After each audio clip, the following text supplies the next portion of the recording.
Sveiki. Šiandien norėčiau pakalbėti apie turizmą. Kaip matote, netgi užsidėjau vat šitą puikų tokį foną, kuris šiek tiek susijęs su kelionėmis. Aš ir pats mėgstu keliauti ir keliauju ganėtinai nemažai, gal pastaruoju kartu kiek mažiau, tačiau vis tiek kelionės jau kažkaip seniai buvo mano mėgstama kryptis ir sritis, kurioje aš reiškiuosi. Tai norėčiau pakalbėti vėlgi apie tokį keistą dalyką. Ne pats dalykas keistas, bet gal reakcijos į jį, tai yra masinis turizmas arba sakytume didėjantis turizmas. Šiaip aš kaip pats keliaujantis žmogus, tai visada noriu, kad turistiniai sričiai viskas būtų kuo geriau, kad būtų gerai, kažkaip, kad tas turizmas vystytųsi, būtų patogu tiek priimančiajai pusiai, tiek išvykstančiajai pusiai. Tačiau neretai matau tokį padėjavimą, ypač kurią turbūt jūs irgi girdėjote ne apie vieną šalį, o ypač kalbant apie egzotiškas šalis, taip sakant, rečiau yra lankoma šalis, kada yra sakoma, jog tai yra vienas iš nedaugelio likusių turizmo nepaliestų ir turizmo nesugadintų kampelių.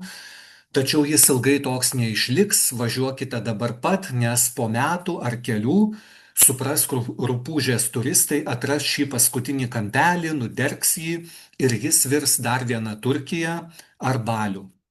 Na, dažnai taip yra, kiek matau, kalbam apie Afrikos, rečiau lankomas Azijos šalis, atokias dykumų, kalnų vietovės ir panašias. Panašūs raginimai skamba iš rašytojų, tinklaraštininkų, youtuberių, blogerių, vlogerių ir šiaip žymesnių žmonių, kurie nukeliauja kur nors egzotiškiau ir ta vieta jiems patinka. Prisimenu senais laikais dar mano mylima rašytoja Jurga Ivanauskaitė viename interviu yra sakiusi, kad Ladako regioną Indijoje turistams reikėtų uždaryti, nes jis yra labai autentiškas, jo budistiniai vienuolynai tikri ir nepaliesti komercijos, o turistai neva atvažiavę visą šitą situaciją sugadins ir vienuolynai taps tik tai centrais turistams daryti šou ir pinigams gauti. Tai šita citata mano netiksli, bet kažkaip panašiai taip ten buvo jos pasakyta. Su visa pagarba rašytojai, kuri šiaip mane gyvenime yra labai įkvėpusi, tada pagalvojau, na nieko sau, pati pabuvo, pakeliavo, o po to kitiems jau reikia uždaryti. Ji neprisidėjo prie regiono suturistinimo, o kiti taip pat vakaris atvažiavę vėliau jau kaip ir prisideda prie autentikos naikinimo.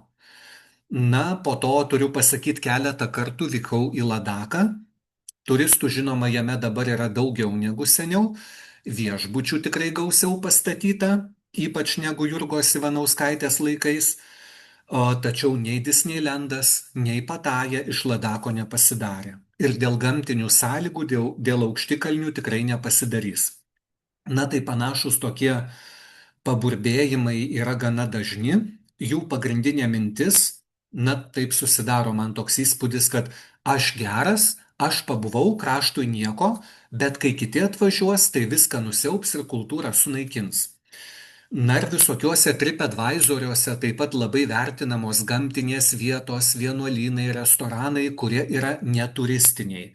Neva turistinėse vietose tai viskas yra puošiama, dekoruojama, gaminama vakarietiškai, o nyksta vietovės išskirtinumas ir originalumas. Kai kam užkliūna net ir plastikinės kėdės, kurių neva autentiškose regionuose neturėtų būti. Na, Butanas įsileidžia tik ribotą turistų skaičių, tai yra gerai. Sirija buvo nepakartojama, kol neįsisuko turizmas, žinoma, čia turima omeny Sirija dar prieš karą, tai irgi šitas komentaras jau iš ganėtinai senų laikų.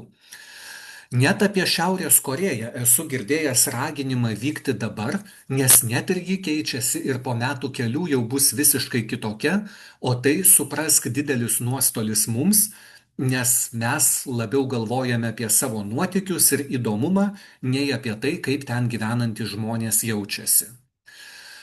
Aišku, nesakau, kad turizmas neturi neigiamų pusių, be abejo, kad turi. Tačiau esu įsitikinęs, kad turizmą galima vystyti tvariai, o tada atvykstantis turistai nebus tie blogiukai, dėl kurių nyksta vietos tradicijos ir viskas tampa labai globalizuota. Ypač šiais laikais. Na, manau, kad užsidarius gali nutikti dar blogiau. Greičiausiai tiesa, kad Etiopijos gentys šokius šoka turistams dėl gaunamų pinigų. Bet ar būtų geriau, jeigu turistai ten iš vis nevyktų ir savo pinigų tenai neišleistų? Ar tos gentis ir šiais laikais šoktų dievams ar vieni kitiems? O gal visai nešoktų ir tuomet iš tiesų stengtųsi kuo greičiau perimti vakarietišką gyvenimo būdą? Na tai manau, kad užsidarimas nėra sprendimas. Ir kaip neseniai girdėjau, kad Indijoje, tame pačiame Ladako regione, kuris ribojasi su Tibetu, pradedami įleisti vakarų turistai net į pačią pasienio zoną, kur seniau jie nebūdavo įleidžiami dėl saugumo, galbūt, kad tai yra jautrus pasienis su Tibeto teritorija. Tai šiais laikais jau vakarų turistai ten pradedami įleisti ir koks motyvas? Ogi toks, kad jeigu ten bus daugiau žmonių, jie daug greičiau pamatys, kad jeigu, sakykime, ten Tibeto Kinijos pasienyje vyksta kažkokie neramumai, kad siena yra judinama, klibinama ir panašiai. Nes iki šiol, kol turistai ten nebūdavo įleidžiami, taip ir būdavo, ten negyvenamas rajonas, ten tokia off-limits teritorija, kur negalima įeiti. Ir Kinija, na, kas kažkiek laiko tą sieną vis pastumdavo gilin į Indiją, į Ladaką. Ir aišku, nei ten kolelių nėra, nei ten patikros nėra tame pasienyje. Ką tu ten supaisysi, ar ten kilometrų pastūmė ar nepastūmė. Tai šiuo atveju, jeigu ten bus daugiau turistų, tikrai bus labiau matoma, jeigu vyksta tokie kažkokie nelegalūs ir neaišku sienų stumdymai ar kažkokios, nežinau, riaušės pasienyje. Tai net ir dėl to kartais yra naudinga tuos turistus įsileisti. Na, o jeigu grįžtant prie mano šitos temos apie tą turizmą ir jo, kaip sakoma, gana neigiamus aspektus, turėdamas omenyje va šituos visus dejuotojus, demonizuojančius savo brolius keliautojus, po jų vykstančius į ypatingą ir gražią vietą, tai kviečiu pamastyti tokiais klausimais. Pirma, pats turistų skaičiaus didėjimas nėra savaiminis blogis. Na, jeigu pati tauta puoselė ir palaiko savo kultūrą, o atliekas tvarko tvariai, remontuoja lankytinus objektus, rūpinasi savo paveldu. Butelių kalnų tikrai galima išvengti, o ir kiek pats esu matęs, šiukšlina daugiau ne iš savo ekologiškų šalių atvykę turistai, o egzotiškose šalise gyvenantys patys vietiniai. Na, žinoma, ten nėra išvystyta normalaus atliekų surinkimo ir perdirbimo, tai, kaip sakoma, nieko nekaltinsiu, tačiau, na, pats savo akimis būtent tai mačiau.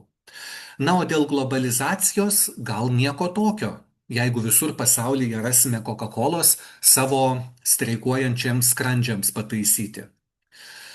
Antras dalykas, tie tinklaraštininkai, žurnalistai, taip pat egzotiškose šalise dirbantis verslininkai, na, neturėtų jaustis geresniais už kitus, kad štai jie tik lanko šalį, nepalikdami jokio pėdsako, o atvykę kiti turistai pakeis kultūrą į vakarietišką.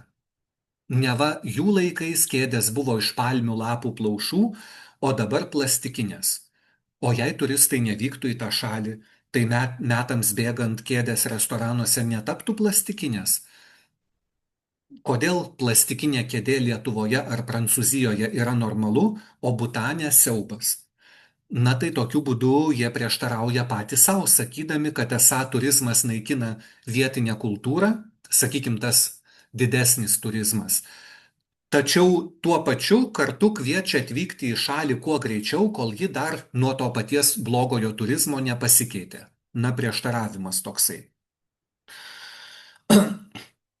Trečias dalykas, na, kadangi mes mėgstame nuotykius, mums įdomu ir savotiškai smagu, kai tenka kratytis nelygiais keliais, nebūna elektros, iki vienuolyno ant kalno tenka kopti pėsčiomis 500 laiptelių, privažiuoti galima tik vienu vieninteliu keliu, o jeigu jį užgriūva nuošliauža, tai tapsi įstrigęs vienoje arba kitoje kelio pusėje, galbūt nakvosi savo miegmaišyje ant žemės, kokia egzotika, savotiškas adrenalinas, netikėtumas. Tačiau mes labai džiaugiamės, kad mūsų šalyje taip nėra. Na tai visiškai natūralus žmonių noras visame pasaulyje gyventi geriau, turėti geresnius kelius ar net geležinkelį, nors tie patys turistai paburba, kad su geležinkeliu kraštas taps pereinamuoju kiemu, išnyks jaudulys 3 dienas kratytis per kalnus. Na tai mums įdomu keliaujant girdėti ir stebėtis, kad vietiniai insultą gydo užkalbėjimais, kad žaizdas tepa galvijų mėšlu, na tik patiems vietiniams iš to tikrai nieko gero. Tokia autentika mums įdomi, bet nekeista, kad ji po truputį nyksta ir traukiasi, likdama tik tai dokumentuotose šaltiniuose. Na ir dar ketvirtas dalykas, tai dažnas labai padėjavimas, kad kur įsisuka masė turistų, ten visados kainos pakyla ir viskas išbrangsta. Na, visgi žemos kainos ir nakvynė pusvelčiui nauda ir džiaugsmas mums, atvykėliams iš Lietuvos, o juo labiau ten iš vakarų Europos ir Skandinavijos. Tačiau vietiniams gyventojams iš tų žemų kainų nieko gero. Tai rodo, kad šalis yra skurdi, ekonomika silpna ir jie pragyvena už centus per dieną. Žinoma, jeigu didesnė kaina yra lupama vien todėl, kad tavo veidas baltas, nu tai bjauru, bet jei žinai, kad iš to bus finansuojamos vietinės mokyklos, remontuojami pastatai, remiami vietiniai tradiciniai amatai, na tai verta sumokėti brangiau. Šiais laikais tikrai yra galimybių išsiaiškinti, kurios organizacijos iš tiesų renka paramą gyventojams, o kurios neaiškios ir galbūt tie pinigai nueina kažkokiems korumpuotiems valdininkams. Na, o tuo tarpu lupikaujančius restoranus patys turistai labai veiksmingai gali nubausti, tiesiog į juos neįdami ar palikdami neigiamus atsiliepimus socialiniuose tinkluose.